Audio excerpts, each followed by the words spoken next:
Hey guys, it's Rufus. Before we delve into individual sites, I'm going to talk about some basic ideas, starting with the cafe push. You see people push into cafe and the arcade window a lot in ranked. However, in both competitive and ranked, this is an awful idea. This is because it is so hard to just push into a single doorway and window. You have nothing to go off of, and the defenders can very easily set up several cross angles to watch your entrance into the building. This is why majority of the time, teams will enter from the cache side of the building. While you still have just one doorway and one window, you can use the control room hatch to prevent defenders from swinging at this doorway. It's also easier to push into cache and dragon since it's difficult to play around here, and the attackers can utilize the bathroom window to cut off rotations.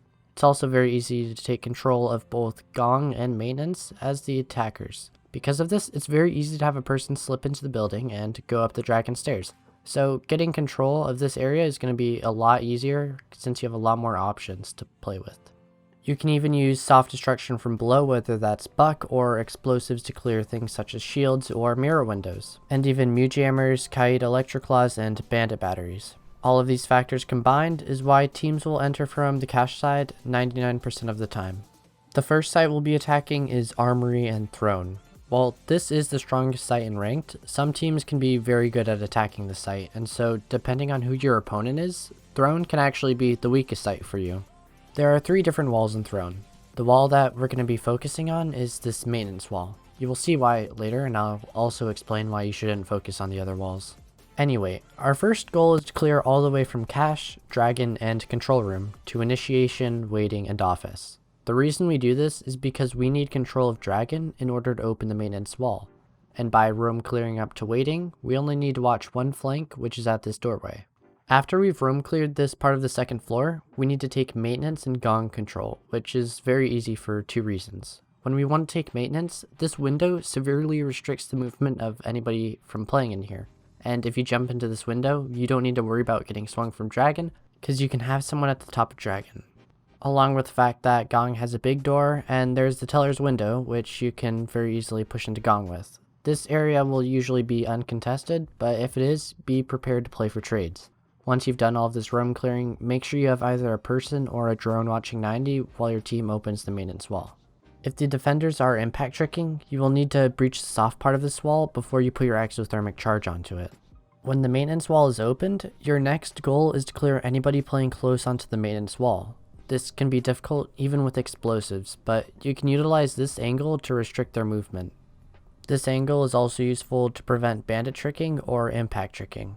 Anyway, once you've killed this person close on breach in some way, you can simply rush into site. The way you do this is by smoking out the cross between each site and sending your whole team into Throne. This completely isolates the 1 or 2 defenders in Throne, and their teammates can only help out from blue for a brief moment. And this gives a team enough time to play for trades and to also start getting a plant down. And so this is why I said that Throne can be a weak site. Some teams are really good at playing out this strat, and it can really dominate in certain rounds. The way you would play out this rush is you have one person play on the breach to hold angles. You have the planter run behind Throne and start planning. Once Throne has been cleared, he'll get the call for when he needs to start planning. You'll have one entry player enter the breach and walk around these boxes in order to get an angle on any Throne players. The reason you want to walk so far out here is because it's not very predictable to be in that area, and so you can get a good angle and a good pinch by having your teammates on each side of Throne. You'll then want a person on the dragon door to hold angles, and this will also be the person that smokes out, so he can just play out in dragon, smoke out, and then just hold those angles from dragon. And the last person is pretty flexible. You can have them try and enter the dragon door, you can have them enter the breach with anybody else and push into Throne. When it comes to initiation, this is going to be the most basic attack and easy to remember. Majority of the time, teams will enter cache side and go for the office wall. This is so that they can execute onto office, and once we've gotten to cache and dragon, we've established our initial control. Already, we can start preparing for our execute. As I mentioned earlier, Themepark attacks tend to be very linear, so there are a lot of different cross angles that the defenders can use onto the attackers, from tiles, vault, waiting, and more areas. This is why a lot of teams prefer to execute onto office rather than initiation. If you were to open the initiation wall, you could try to execute here, but it would be difficult for a few reasons. While there are going to be a lot of cross angles from initiation and bunk, this is not why executing here is so difficult. When you go for an execute onto office, you can use smokes to deny some lines of sight, and there are a lot of different plant spots. And initiation doesn't have that luxury. You can smoke it out, but it's not going to be as effective. The biggest issue is that denying a plant will always be very easy. If you plant behind the statue in initiation, the defenders can land nitros from bunk safely and very easily.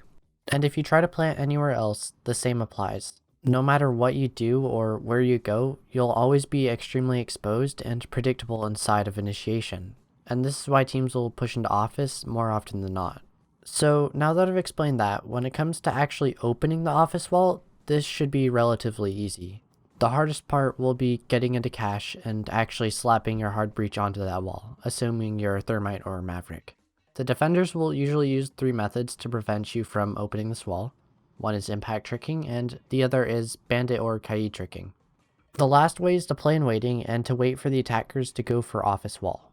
Any defenders in this position can very easily time a nitro or impact to clear any hard breach on this wall. So once we've opened the office wall, the next steps are easy. We just need to clear our office with any means possible and then smoke out the site before rushing in and planning. This part can be very easy because there are several different viable plant spots in office. And also if you don't have time, don't worry about clearing any players in vault. You can smoke off the vault big door and push into site like normal. Attacking bunk is going to be very similar to initiation at first. When you're roam clearing, you will push cache side and roam clear up to initiation, waiting, and office. From here, you have 2 options. Your team will decide whether or not you want to execute onto bunk or daycare. I prefer daycare because bunk has a lot more cross angles and weaker post plant positions and weaker plant positions. You could get onto the break room windows, but that is very vulnerable to runouts and you can't really do much from this position. So if you were to execute onto daycare, you would need to get control of yellow stairs, cafe, and top arcade. This isn't very difficult, but it will take some time. And you need at least 1 person to rotate to the cafe balcony, and you will also need to open the office wall. This is so that you can prevent anybody from playing at yellow stairs, top arcade, and cafe. Once you've taken this control, you can open the daycare wall and go for an easy plant behind this train. These post plant positions are much stronger, and going for a plant is much easier than if you were to execute onto bunk. This is why I prefer the daycare execute. And also, the reason it's not bad to push into cafe is because we already have control from office and we can pinch the defenders around yellow, cafe, and top arcade. Unlike when we have a full team just pushing into cafe, we actually have cross angles that we can make and we can cut off the rotations of the defenders. So we have a lot more to go off of when attacking this area.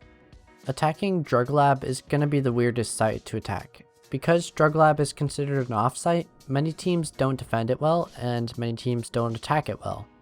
And also due to the fact that the defenders know it's very difficult to push anywhere but cache side, it's very easy for the defenders to overextend a roam. So for this reason, I suggest that you watch for the opportunity to rush. If there are only 1 or 2 people on site, you may be able to rush site if your team is on board and has a good plan. Otherwise, you have 2 options when attacking the site. You can clear above site and use that vertical control to clear barrels and the arcade area. This vertical control allows you to then clear Drug Lab and use your control around arcade to push into site. If you don't have the necessary soft breach to play from above, you can roam clear armory, throne, and barrels. From here, you can try and surround site in order to clear it and push in for a plant. Playing this way is a bit less reliable since it's very easy to get caught in cross angles when pushing into site. However, I suggest using whatever your team is best with because they're really both just good strategies. When attacking Themepark, it's important to know why this map is so defender-sided. This is so that you can take advantage of this map's strengths on defense, while also being aware of your disadvantages as an attacker. There are quite a few things that make this map very strong. This map is huge, which makes it very easy to roam on. Roamers can easily overextend and waste a lot of time while also destroying some drones and being completely fine. It's so easy to roam on Themepark without getting punished simply because of how predictable the attackers are. Walls can also be extremely difficult to open. Most walls on Themepark can easily be bandit tricked and impact tricked, and so when a Thatcher ban is placed, getting walls is already hard enough. Set a Maverick and a Thatcher ban, and you're gonna have a very hard time. That's all to say for this video, and if you learned something, give the video a like, and if you want to see more content like this, then subscribe. Toodles.